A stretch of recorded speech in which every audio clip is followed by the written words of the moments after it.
বাদশা হাবিব বিন মালিককে দাওয়াত দিয়েছে। আবু জাহেল আমার নবীকে অসম্মান করার জন্য বিশাল একটা স্টেজ করেছে। স্টেজের মধ্যে দুইটা চেয়ার রেখেছে, একটা চেয়ার স্বর্ণ দিয়ে বানানো আর একটা চেয়ার রৌপ্য দিয়ে বানানো। এই দুইটা চেয়ার স্টেজের মধ্যে রেখে দিয়েছে। আবু জাহেলের প্ল্যান হলো, ইয়ামেনের বাচ্চাকে দাওয়াত দিয়েছি, বিশাল প্যান্ডেল করেছি, মুসলমানদের নবীকে দাওয়াত দিয়েছি, নবীকে আমি নিচে বসাবো আর আমি আবু জাহেল রূপার চেয়ারে বসবো, স্বর্ণের চেয়ারের মধ্যে বসাবো হাবিব বিন মালিক ইয়ামেনের বাদশাকে। মহব্বতে বলেন নাউজুবিল্লাহ। সিদ্দিক আকবর শুনে ফেলেছেন। কেমনে কেমনে খবর পেয়েছেন? খবর সংগ্রহ করেছেন, খবর পেয়েছেন। খবর পেয়ে তিনি বললেন, নবী গো, ওই জায়গায় যাওয়া যাবে না, যাবে না। আমার নবী বলেন, আবু বকর আমি তো জবান দিয়ে ফেলেছি যেতে হবে, কিন্তু ইয়া রাসূলুল্লাহ ওরা যদি আপনাকে নিচে বসায় আমি আবু বকর কেমনে সহ্য করব? আরো বড় করে বলেন না সুবহানাল্লাহ। আমি কেমন করে সহ্য করব? চেয়ারের মধ্যে আবু জাহেল বসবে, আমার নবী নিচে বসবে, এটা আমি সইতে পারি না। সিদ্দিক আকবর রীতিমতো কান্না শুরু করে দিলেন, নবী গো আপনার কদমে পাকে পড়ি, আপনি যাবেন না, যাবেন না। আবু জাহেলের দাওয়াতে না গেলে কিছু হবে না। আমার নবী বলেন, আবু জাহেলের দাওয়াত আমি কবুল করেছি, আমি যেতে চেয়েছি, সে আমার সাথে চ্যালেঞ্জ করেছে, আমি সেখানে যাব, তুমি টেনশন নিও না। ও আবু বকর তুমি কেঁদো না, কেঁদো না, তোমার সাথে আমি নবী আসল কথাটা বলে দেই, শুনে রেখে দাও। দুইটা চেয়ার স্টেজের মধ্যে আছে, স্বর্ণের একটা, রৌপ্যের একটা। এই চেয়ারটা তুমি মনে করো না আবু জাহেলের হবে। আমি রাসূল তুমি কাঁদতেছো বলে তোমারে আসল খবর জানাইয়া দিলাম। ওই চেয়ার স্বর্ণের চেয়ারে বসবো আমি রহমাতুল লিল আলামিন, আর রৌপ্যের চেয়ার আমার প্রেমিক আবু বকরের জন্য আমি বরাদ্দ দিয়ে দিলাম। বন্ধুরা আমার, সিদ্দিক আকবর কেমন? এদিকে হাবিব বিন মালিক চিন্তা করছে, আবু জাহেলের মতো আমি তো কপাল পড়া হইতে পারবো না। আবু জাহেল তো একটা চিটার, একটা বাটপার, ঠিক কিনা? আবু জাহেলের সে বড় বাটপার আল্লাহর জমিনে আর হাদিসে আছে, আমি পড়ে দেখলাম এই কত বড় বাটপার। একদিন একটা বড় গর্ত করছে, তার বাহিনী দিয়া কয়েকজন লোক দিয়ে বড় একটা গর্ত করে এই গর্তের উপরে হালকা পাতলা কিছু একটু দিয়ে দিছে, দিয়ে বলছে কি এই জায়গা দিয়ে মুসলমানদের নবীরে হাঁটায় নিয়ে যাও, মানে ওই জায়গায় পড়বে, কদম মোবারক রাখলে গর্তের মধ্যে পড়ে যাবে। নাউজুবিল্লাহ কোন? আমার নবী আসলেন, চলে গেলেন, পড়লেন না গর্তের মধ্যে। তখন আবু জাহেল দেখতে গেছে টেস্টিং করে, যে পড়ে যেহেতু যায় না, এর আসলে আমার হুকুম আমার এই বাহিনী পালন করে নাই, মনে হয় শক্ত কিছু দিছে। এখন যেই তার উপরে উঠছে একেবারে আমার নবী পার, আবু জাহেল মান হাফারা হুফিরা, যে গর্ত কাটছে গর্তের মধ্যে পড়ে গেল। এখন আল্লাহর কুদরত দেখেন, আমার আল্লাহ কেমন করে শায়েস্তা করেন। গর্তের মধ্যে পড়ে গেল, গর্তটা একটু বেশি ছিল, আবু জাহেল উঠতে পারে না, আবু জাহেল উঠতে পারে না, গর্তের মধ্যে ডেবে যাচ্ছে। তখন বলে তাড়াতাড়ি রশি ফেলাও, আমারে উঠাও। বড় রশি ফেলেছে, রশি বোঝেন তো, দড়ি বলে কেউ, দড়ি, দড়ি রশি, এই রশি ফেলে দিয়েছে। রশি ফেলে দেওয়ার পরে আবু জাহেলকে যত উপরের দিক থেকে টানে, আবু জাহেল তত নিচের দিকে চলে যায়। আল্লাহর কুদরত দেখেন। এখন আবু জাহেল নিচের থেকে বলতেছে, ওরে তোরা আমারে উঠাইতে পারবি না, রশি টান দিস না, উপরের দিকে যত টান দিস তত নিচের দিকে চলে যাই, তার চেয়ে থাক, তার চেয়ে রশিতে আর টান দিস না, আমি যেমনে আছি এমনে থাক, এক কাজ কর, তোরা আমার আওয়াজ শুনতে পাচ্ছিস?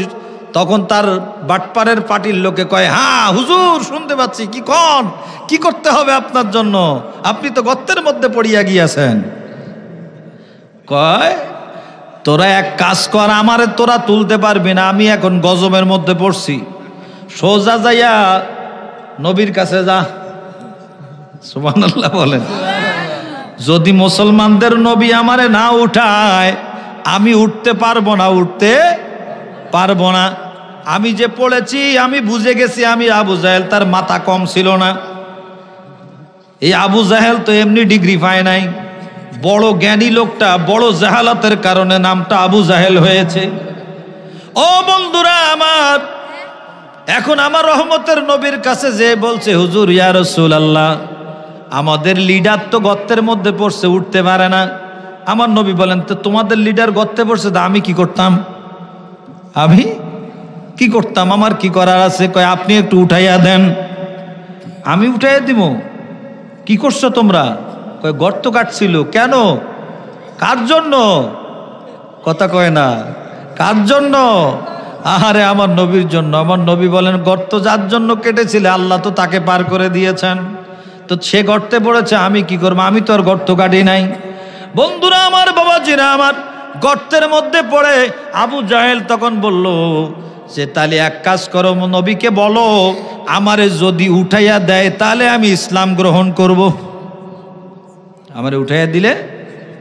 আমার নবী বলেন, আবু জাহেলের কথা কি বিশ্বাস করা যায়? কিন্তু সাক্ষী তো পাইলাম, সাক্ষী তো পাইলাম। এই তোরা সাক্ষী থাক, আবু জাহেল বলেছে তারে উঠাইয়া দিলে সে ইসলাম গ্রহণ করবে। এই কথা ঠিক? কয় আমরা তো ঠিক জানি, এখন হে বেটা কি করে আমরা তো জানি না। আমার নবী বললেন, ঠিক আছে, যদি ইসলাম গ্রহণ করতে চায় তোদের সামনে তাকে বলতে হবে। বলে হ্যাঁ। গর্তের পাশে আমার নবী গেলেন। ও লিডার, কি আইছে? নবী আইসেনি? উপরে আছে? হ্যাঁ আছে। তাহলে আমার একটু উঠাই দিতে ক না। ও নবী, আমার একটু উঠাই দাও। তো তুমি কইছো আবু জাহেল ইসলাম গ্রহণ করবে, আমি উঠাই তোমার নাইলে দিলাম, ইসলাম গ্রহণ করবা তো? হ্যাঁ করবো নে। আমার নবী বলেন, তাহলে তোরা সাক্ষী হয়ে গেলি, দে রশি দে। রশিটা দিলেন আবু জাহেলকে। আমার নবী এরকম শাহাদাত আঙ্গুল মোবারক দিয়ে টান দিয়ে উঠাইয়া দিলেন। উঠাইয়া দেওয়ার পরে আবু জাহেল উঠে অমনি বলতেছে, দুনিয়ায় জাদুঘর দেখছি, এত বড় জাদুঘর তো দেখি নাই। জোরে কন্যা নাউজুবিল্লাহ। একটা জবান বন্ধ থাকলে বিপদ হয়ে যাবে। আরেকবার বলেন নাউজুবিল্লাহ। এইবার বলেন, আবু জাহেলের মতো বড় বাটপার আল্লাহর জগতে আছে? উঠেই অমনি বলতেছে, আপনার চেয়ে বড় জাদুকর তো আর দেখি নেই। তাহলে কত বড় খারাপ, একটু চিন্তা করে দেখছেন? হুজুর কি বললেন যে বড় মক্কার, বড় মক্কার, মাকের না মাক্কার, মাকের না। আরবিতে মাক্কার বলে বড়ডারে, মাকের তো সাধারণ, এটা হলো মাক্কার। কাযেব না কাজ্জাব। তো আবু জাহেল প্ল্যান করেছে হাবিব বিন মালিক ইয়ামেনের বাদশাকে নিয়ে স্বর্ণের চেয়ারে বসাবে, আর সে রূপার চেয়ারে বসবে। ইয়ামেনের বাদশা মনে মনে চিন্তা করেছে, আমি তো আবু জাহেলের মতো রকম জাহেল না, মুসলমানদের নবী। আমি মনে মনে কিছু প্রশ্ন রেডি করলাম, এগুলোর উত্তর যদি দিয়ে দেয় তাহলে আমি তার কাছে ইসলাম গ্রহণ করে ধন্য হব। হাবিব বিন মালিক আসা মাত্রই আমার নবী প্রশ্ন করার আগে আগেই উত্তর দিয়ে দিলেন, সাথে সাথে ইসলাম গ্রহণ করলো। বড় করে কোন সুবহানাল্লাহ। এখন ইসলাম গ্রহণ করে উম্মত হইয়া বলতেছে, নবী গো, এই যে স্বর্ণের চেয়ার আপনি এসে গেছেন, এই চেয়ারের মালিক এখন আপনি। আবু জাহেলের কান্দের মধ্যে থাপ্পড় লাগাইয়া দিছে। জোরে কোন সুবহানাল্লাহ। ওরে কপাল পোড়া আবু জাহেল, তুই নবীকে চিনলি না? আমি চিনতে পেরেছি, আমি প্রধান মেহমান। স্বর্ণের চেয়ার আমার জন্য আবু জাহেল তুই বানাইছিলি, কিন্তু আমি স্বর্ণের চেয়ারে বসবো না, স্বর্ণের চেয়ার দিয়ে দিলাম রহমাতুল লিল আলামিনের জন্য। বড় করে কোন আল্লাহু আকবার। তখন আবু জাহেল আর স্টেজে যেতে পারে? আমার নবী স্বর্ণের চেয়ার নিলেন, নিয়ে সিদ্দিক আকবরকে ডেকে বসাই দিলেন, তুমি রূপার চেয়ারে বসে যাও। কান্দো কেন? আল্লাহ পাক আমার নবীকে ইজ্জত দিয়েছেন। কে ইজ্জত দিয়েছেন? আল্লাহ বলেন, ওরাফানা লাকা যিকরাকা। বড় করে কোন সুবহানাল্লাহ। আমার নবীর শানকে আল্লাহ উঁচা করতে করতে করতে করতে একেবারে সিদরাতুল মুনতাহার শাজিমলা মাকানে নিয়ে গেছেন, ঠিক কিনা? কত সুন্দর করে শায়ের বলেন, আরে সে পর জানা जाकर आना सबकी बस की बात नहीं कंकरों को कलमा पढ़ाना सबकी बस की बात नहीं। बड़ो करे बोलें सुभान अल्लाह। खर्रा पानी से सहरी करना, रोशन करना लकड़ी को, चेहरे को गुलजार बनाना सबकी बस की बात नहीं। बड़ो करे बोलें ना सुभान अल्लाह।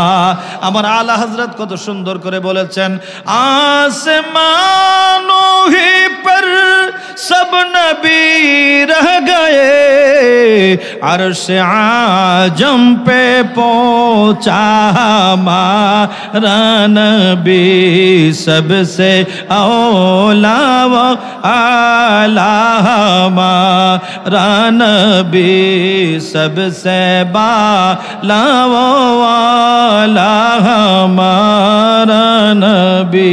ভালো লাগে না খারাপ লাগে? আমার সেই রহমতের নবীর প্রেমিক সিদ্দিক আকবর, যিনি নামাজে দাঁড়িয়ে কাঁদতেছিলেন, মনে আছে বাবা? মনে আছে না হারিয়ে গেছে? যেই সিদ্দিক আকবরকে আমার নবী পাকের কাছে এনে দিছে গাছের ডাল। সুবহানাল্লাহ। যখন আমার নবীর নবুয়ত রিসালাত প্রকাশ হবে, সিদ্দিক আকবর একটা গাছের নিচে চুপ করে বসে থাকতেন। হঠাৎ করে গাছের একটা ডাল আপনা আপনি ওনার কানের কাছে নেমে আসছে। এই কানে কানে বলতেছে, আবু বকর আমার সালাম গ্রহণ করো, আমি গাছের ডাল তোমারে সালাম দিচ্ছি। কি ব্যাপার, গাছের ডাল কথা বলে কানের কাছে এসে? কি বলছো গাছের ডাল, বলো। বলে আমি গাছের ডাল বলছি, দয়াল নবী রহমাতুল্লিল আলামিনের নবুয়তের রিসালাত প্রকাশ পেয়ে গেছে, তুমি তাড়াতাড়ি করে চলে যাও রহমতের নবীর কাছে, যে 1 নম্বরে ইসলাম গ্রহণ করে রোল নাম্বার 1 বানিয়ে আসো। বড় করে বলেন সুবহানাল্লাহ।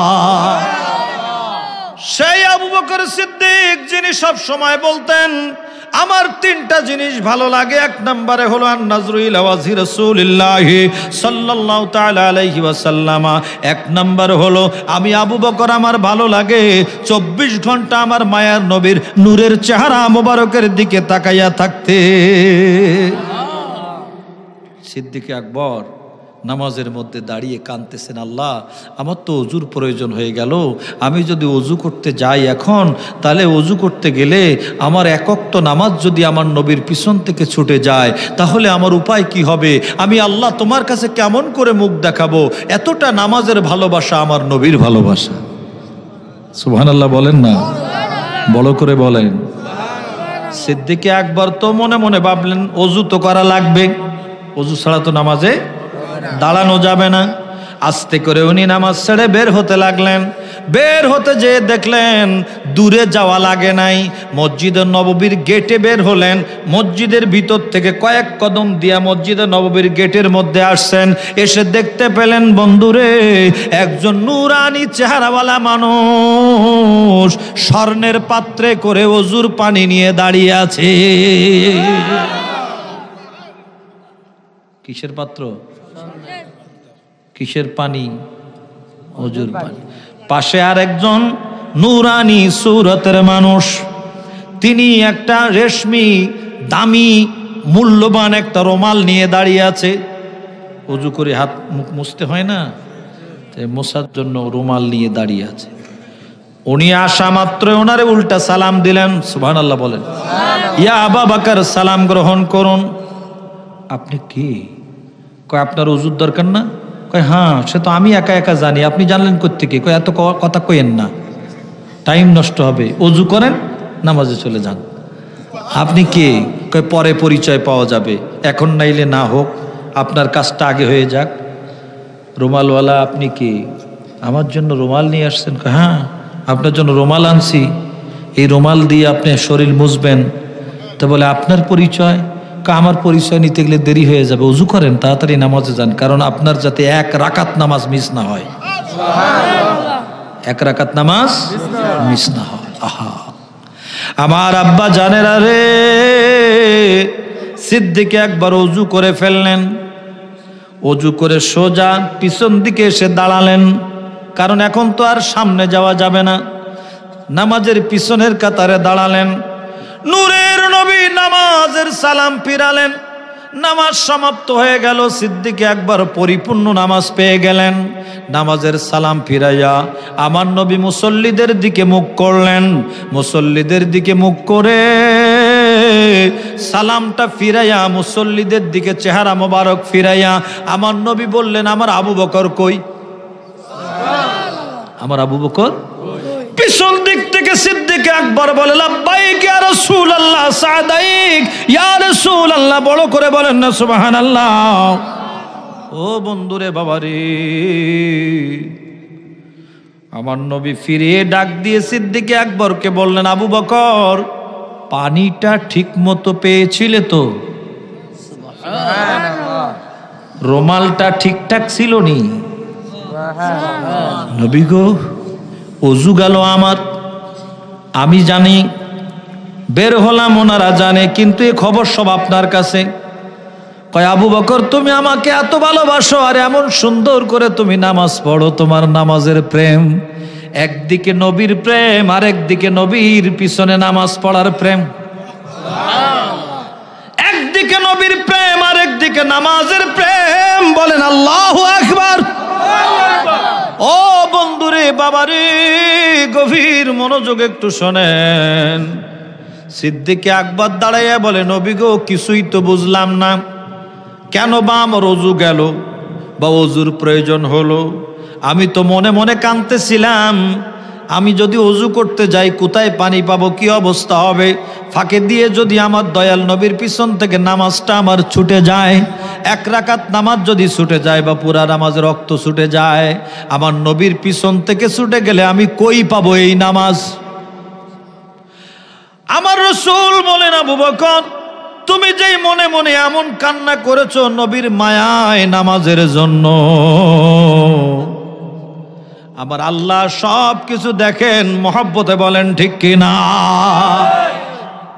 আল্লাহ হলেন সামিউম বাসির, তিনি সব শোনেন, সব কিছু দেখেন, ঠিক কিনা বলেন? সেই আল্লাহ তাআলা ডাক দিয়ে বলেন, জিব্রাইল হাবিবের প্রেমিক কি পাগলামি করে দেখো, তাড়াতাড়ি করে তুমি অজুর পানি নিয়ে যাও। ও মিকাইল তুমি তাড়াতাড়ি করে রুমাল নিয়ে যাও। আমার নবী বলেন, আবু বকর তোমার পিছনে এসেছে দুইজন, আমি নবীর কাছে এসেছে একজন, তিনি হলেন হযরত ইসরাফিল আলাইহিস সালাম। আমি যখন কেরাত পড়তেছি রুকুতে যাব চিন্তা করলাম, হঠাৎ করে ইসরাফিল আলাইহিস সালাম আমার দুই কদম জড়িয়ে ধরে কান্না শুরু করলেন, নবী গো আপনি আরেকটু কেরাত লম্বা করুন, আল্লাহ আমাকে পাঠিয়ে দিয়েছেন, আপনি আরেকটু কেরাত লম্বা করুন, আরেকটু কেরাত লম্বা করুন, কারণ আপনার আবু বকর ওযু করতে গেছে, সে যেন এসে এই রাকাতের নামাজটা পেয়ে যায়। মহব্বতে বলেন না সুবহানাল্লাহ। তোমার কাছে দুইজন এসেছে, জিব্রাইল মিকাইল আলাইহিস সালাম, আর আমার কাছে এসেছে ইসরাফিল আলাইহিস সালাম, এই তিনজন। ও আমার আবু বকর রে, শোনো শোনো শোনো, তোমাকে আল্লাহ তাআলা এমন ভালোবেসেছেন আমি নবী প্রেমের কারণে, আর তুমি যে নামাজের মায়া এত বেশি, যেই ব্যক্তি এত মহব্বত করে নবীকে এবং নামাজকে, আল্লাহ তার জন্য সবকিছু এমন সহজ করে দেয়। মহব্বতে বলেন না সুবহানাল্লাহ। কার নামাজ কেমন? আমরা তো নামাজ বুঝলাম না, নামাজের মধ্যে মালিকের দিদার কেমন তা কখনো বুঝলাম না, দেখলাম না। আজকে নামাজের কথা বললে সবাই চিন্তায় পড়ে যায় যে নামাজটা পড়বো কি পড়বো না, শয়তান পিছনে লেগে যায়। বন্ধুরা আমার, আল্লাহর ঘর কিয়ামতের ময়দানে সাক্ষ্য দিতে থাকবে যে অমুক আমার পাশ দিয়ে গেছে কিন্তু সে নামাজ পড়ে নাই। মসজিদের মধ্যে জামাতে নামাজ পড়ার এমন বরকত রয়েছে, আমার নূরের নবী বলেন যেই ব্যক্তি ঈশান নামাজ পড়ে জামাতের সাথে নামাজ পড়ে ঘরে যেয়ে ঘুমিয়ে গেল, ওই ব্যক্তি অর্ধরাত পর্যন্ত দাঁড়িয়ে দাঁড়িয়ে নফল নামাজ পড়লে যেই সওয়াব হবে সেই সওয়াব তার আমলনামার মধ্যে লেখা হয়ে যাবে। মান সাল্লা ইশায়ে মাআল জামাআতি ফাকান্নামা কামা নিসফাল লাইল। আমার নবী বলেন যেই ব্যক্তি ঈশার নামাজ বা জামাতে আদায় করে ঘুমিয়ে গেল, সারা রাত আর নামাজ পড়ে নাই, ঈশার নামাজটা জামাতে পড়েছে, জামাতে পড়ে সে যে ঘুমিয়ে পড়েছে, আমার নবী বলেন সে ঘুমায় নাই, অর্ধরাত পর্যন্ত দাঁড়িয়ে নামাজ পড়লে যেই সওয়াব, এই সওয়াব তার আমলনামার মধ্যে লেখা হবে। মহব্বতে বলেন সুবহানাল্লাহ। আমার নূরের নবী বলেন ফজরের নামাজ, ঈশার নামাজ দুই নামাজ যদি কেউ জামাতের সাথে আদায় করে, মহব্বতে বলেন না সুবহানাল্লাহ, সারা রাত দাঁড়িয়ে ইবাদত করলে, নফল নামাজ পড়লে যেই সওয়াব হবে, ওই সওয়াব তার আমল নামার মধ্যে লেখা হবে। একবার বলুন আল্লাহু আকবার। ও বন্ধুরা আমার, শুধু নামাজের কথা আপনাদেরকে অনেক সময় লাগে আলোচনা করতে, তবে আমরা তো নামাজ বুঝি না। যারা নামাজ পড়তে পড়তে প্রকৃত অর্থে নামাজি হয়ে গেছেন, আপনারা এক পাগলার নাম শুনেছেন, হযরতে মনসুরে হাল্লাজ রহমাতুল্লাহ আলাইহি, নাম শুনছেন নেই? যিনি আনাল হক বলেছিলেন। আনাল হক কি বলেছিলেন? আনাল। জাহিরি মৌলবীরা ব্যাখ্যা করেছিল আনাল হক মানে হলো আমি খোদা, কিন্তু আসলে তিনি আনাল হক দ্বারা ব্যাখ্যা করেছেন, তিনার ব্যাখ্যা ছিল আমি খোদার মধ্যে মিশে গেছি। সুবহানাল্লাহ বলেন না। জাহিরি মোল্লা ব্যাখ্যা করেছে যে তিনি খোদা দাবি করেছে, আমি খোদা বলেছে, না না না। তখন ওনাকে কি করা হলো? জাল্লাদ ডেকে ওনাকে মুরতাদ ঘোষণা দিয়ে ওনার হাত পা কেটে নেওয়া হলো। ওনার হাত যখন কাটা হলো, খেয়াল করেন আমার দিকে, হাত কাটা হলে দুই হাত কেটে নিয়েছে। হাত কাটা হলে যখন জোরসে রক্ত বের হচ্ছে, ওই রক্ত দিয়ে উনি ইশারায় ইশারায় ওযু করতেছেন, বলেন না সুবহানাল্লাহ, আর মিষ্টি মিষ্টি হাসতেছেন। ওনাকে জিজ্ঞাসা করা হলো, হাত কাটা হলো, অনুতপ্ততা নাই, অনুশোচনা নাই, উনি আবার ওযু করে রক্ত দিয়া। তখন তিনি বলেছিলেন ইন্নী উসাল্লি সালাতুন সালাতানি ফিল ইশকে লা ইয়াখিফ খাওফান লা ইয়াতুবুনা বিউযুইদ দামে। তিনি বলেছিলেন দুনিয়ার মানুষ শুনে রেখে দাও, আমি এখন আল্লাহর ইশকের নামাজ আদায় করব। ইশকের নামাজ পড়ার জন্য পানি দিয়ে ওযু করলে হয় না, ইশকের নামাজ পড়ার জন্য রক্ত দিয়ে ওযু করা লাগে। জোরে কোন আল্লাহু আকবার। ওনার নামাজ কেমন ছিল? হ্যাঁ, আমার নবী হাদিসে আছে গনিমতের মাল, যুদ্ধলব্ধ মাল পাহারা দেওয়ার জন্য দুইজন সাহাবী রেখেছেন। ওই দুইজন সাহাবী রাতের বেলা পরামর্শ করতেছে, ভাইরে আমাদেরকে দয়াল নবী আমাদেরকে মাল পাহারা দেওয়ার জন্য রেখেছেন, এক কাজ করি, আমরা মাল পাহারা দেই, দায়িত্ব পালন করি। তবে আমি এক কাজ করি, আমি কিছু সময় নামাজ পড়ি, তুমি একটু পাহারা দাও, তুমি কিছু সময় নামাজ পড়বা, আমি একটু পাহারা দিব। মহব্বতে বলেন না সুবহানাল্লাহ। কি প্ল্যান, যে তুমি একটু পাহারা দিবা, আমি একটু নামাজ পড়বো, আমি একটু পাহারা দিব, তুমি একটু নামাজ পড়বে, এই করে করে আমরা নামাজ পড়বো। শুধু বন্ধুরা আমার, আল্লাহ তাআলা কোরআন শরীফে ওলিদের ব্যাখ্যা দিতে যেয়ে বলেছেন ওয়াল্লাযীনা ইয়াবিতুনা লিরাব্বিহিম সুজদান ওয়া কিয়ামা। আল্লাহর বন্ধু কারা? আল্লাহর ওলি কারা? তারাই আল্লাহর ওলি। আমি আপনি রাতের বেলা ঘুমাইয়া থাকি, নাক ডাকাইয়া ঘুমাই, কিন্তু আল্লাহর ওলি তারা যারা ওয়াল্লাযীনা ইয়াবিতুনা লিরাব্বিহিম সুজদান ওয়া কিয়ামা, যারা রাত ভরে সিজদার মধ্যে, কিয়ামের মধ্যে, নামাজের মধ্যে সময় কাটায়, তারা আমার আল্লাহর ওলি হয়ে যায়। বড় করে বলেন সুবহানাল্লাহ।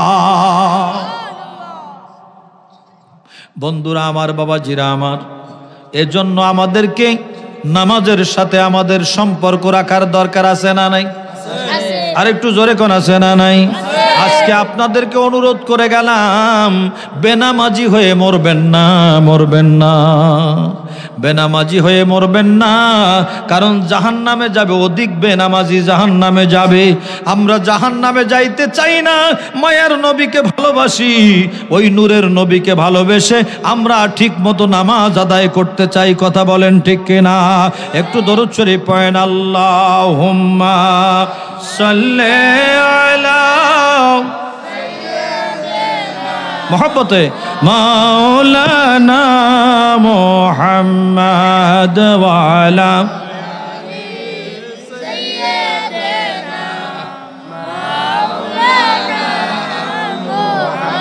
একটু জিকির করে আল্লাহ আল্লাহ আল্লাহ আল্লাহ আল্লাহ আল্লাহ আল্লাহ।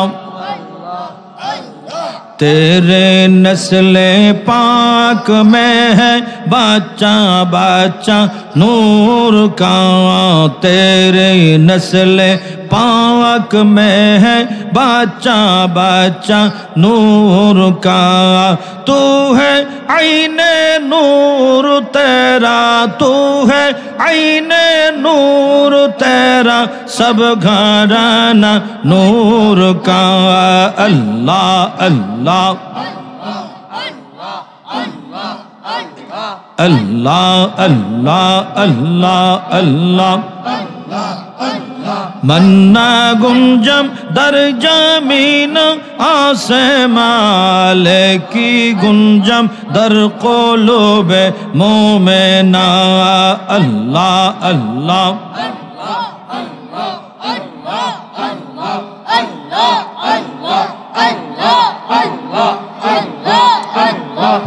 ला इलाहा इल्लल्लाह मुहम्मदुर रसूलुल्लाह सल्लल्लाहु ताआला अलैहि वसल्लम। বড় করে বলুন মারহাবা।